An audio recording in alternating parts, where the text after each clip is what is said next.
One of the things we need most in this world is to get the respect and value we deserve, but unfortunately it's not always easy. In this video, I'm going to talk about some of the things we can do for that, but first I want to talk about an experiment. Joshua Bell is a very professional violinist and a very popular person.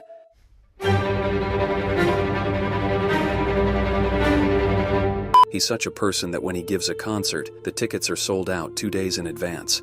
Let's imagine that this person, whose lowest ticket prices start at $100, performs at a subway station like a street musician. If you saw this person at the subway station, would you know it was really him? That's what the researchers wondered, and they made a deal with Bell. While Bell plays his violin in the subway station, no one can recognize him for about 45 minutes. Although 1,100 people pass by, only 6 people recognize him. The tip he collected was $32. The man, whose concert tickets start at $100, is not recognized by anyone when he plays music in the subway. If a person is not in an environment that highlights his talents, no one realizes how valuable he is. Even if you are a world-famous violinist, when you are in concert halls, people will buy tickets and pay a lot of money to see your face and be a little bit closer to you.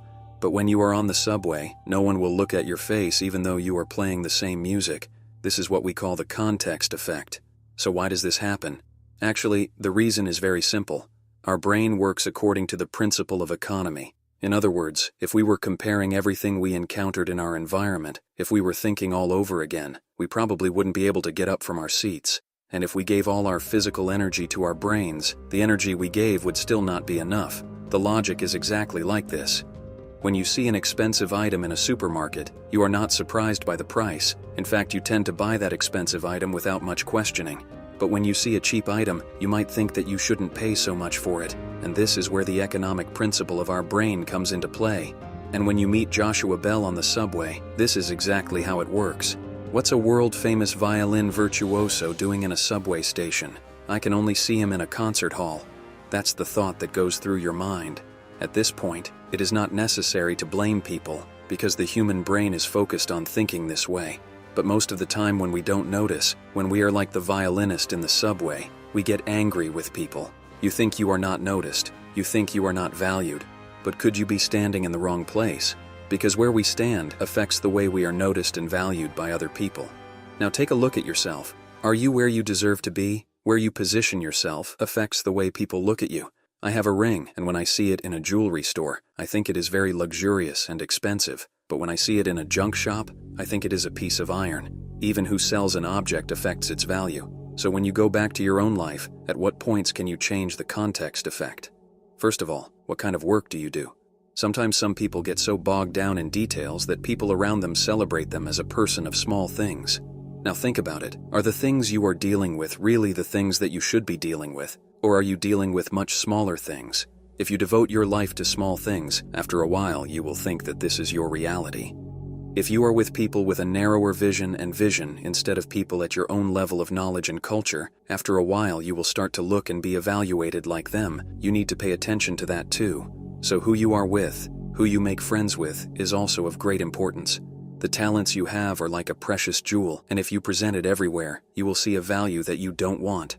In such a situation, you have to ask the question, does the other person deserve to see this precious jewel?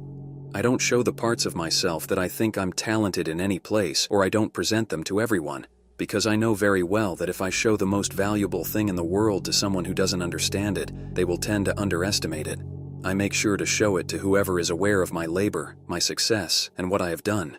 Instead of showing my talent to the 1,100 people who pass us on the subway, I show it to those 6 people who will understand, because if I try to show it to all of them, after a while my brain will start to think, either these people don't understand what I'm doing, or I'm really not doing it right. Even if you are a professional, after a while you think about it. If you take a Toyota Supra to a junkyard and you want to find out what you're going to get for it, the outcome is always obvious. But if you take it to a collector or a car dealership, that's when it starts to show its value.